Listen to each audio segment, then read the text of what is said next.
What's up everyone? In today's video, I just wanted to share with you the game where I finally brought my chess ELO over 1200.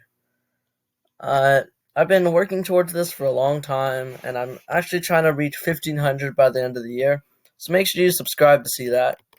So, since I'm white, I started off with the English opening.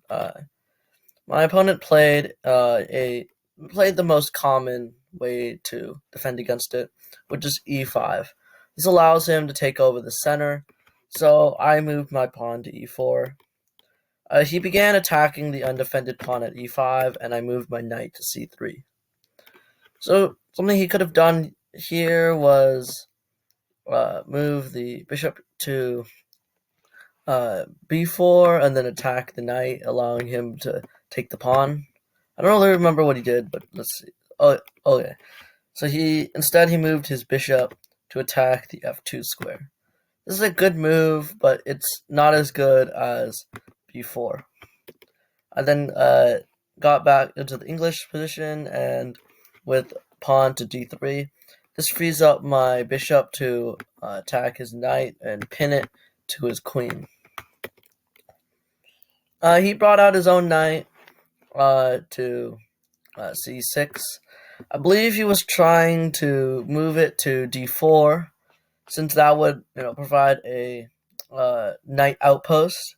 Since one of the weaknesses of the London, the English, is you're moving your two pawns to c4 and e4. So there's nothing to really kick the knight if it goes here. So I decided to pin his knight to the queen. But what I could have done instead was move the knight to f3. So even if he did move it in, I could kick it. He castled instead, so that allowed me to make that move anyways. He then had to move his bishop back to kind of unpin the knight. I moved my knight to e2. I did this for a few reasons. The most obvious is I really wanted to castle on the king side. It's a very good defensive position. So someone might ask why I just didn't play g2 or g3 and then move the bishop to g2. So one of the reasons why I did that is because his bishop could come to g4 eventually, and I didn't want my knight to get pinned. So I positioned my bishop kind of like how his is right there. He then freed up his bishop, and also that did add more protection to the e5 pawn. I was hoping that he would start trying to kick me, and then I would eventually be able to loop the bishop around and take the pawn.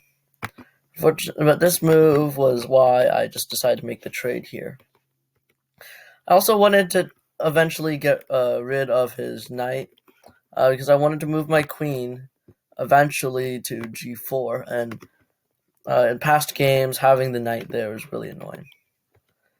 I now have like a knight outpost here, so I just want to move the knight in there.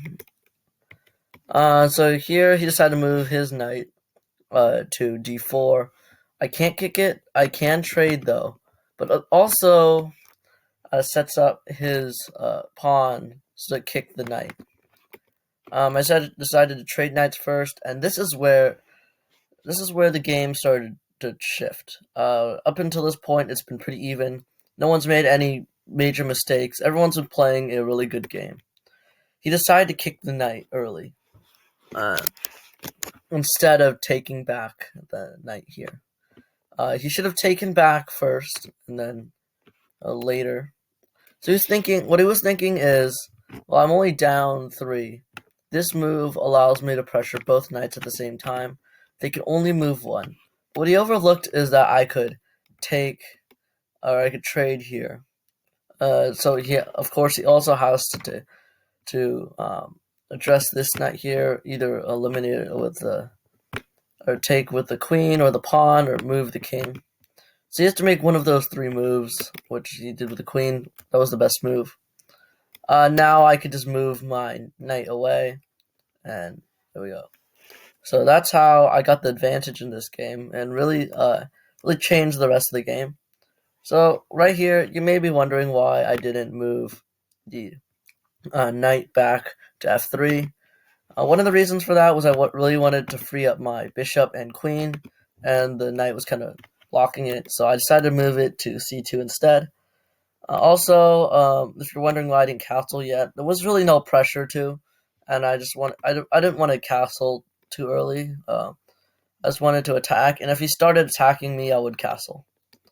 We traded pawns here, and this is where I decided to castle. It's starting to get kind of close, so I could have moved the bishop to f3 and then protected this pawn, but there's two pawns in the d file, and I didn't really think it was worth it, so I decided to castle. I don't want to castle too late. That would be bad. Here I decided to put some pressure on his rook and pushed it back. Here his queen threatened my knight, so I protected it, and then he just sat. I just sat there for 5 minutes, and he never made a move again. I have no idea why he did that, but maybe I don't. Yeah, it didn't even say he disconnected, so that's how I won. I could kind of see how this game would play out. He really didn't have that many more options. He had his king here. If I could somehow get him to move his rook and queen, then I could use one of these three pieces to go somewhere around this back line and just check the king. I think I would want from that. Also, here, his queen can only go. Actually, his queen had a lot of spaces. The queen could have gone to either one of these. And there's a lot more that I didn't. Yeah, these are all his options. So the queen wasn't really trapped, so that's not why I quit. But what I was trying to do was around the d5 square. I wanted to move the queen to b3 and then somehow use that diagonal later on to attack at f7. I also could have moved the knight to d5.